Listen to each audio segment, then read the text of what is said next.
Hey peeps, what's up? Munchie here, back with another video. And if you want to measure somebody's height, what do? You get a tape measure? Well, no.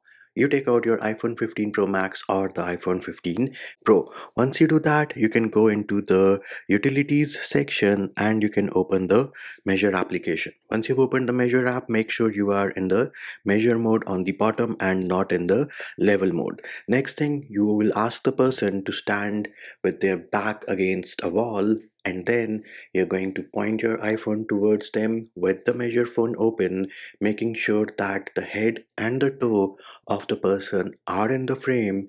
And soon enough, you're going to get a measurement of the height of the person, and you can also take a picture of the same. So, no need of a tape measure. All you need to do is take out your 15 Pro Max or the 15 Pro, use the measure app, and then you can get the actual height of a person.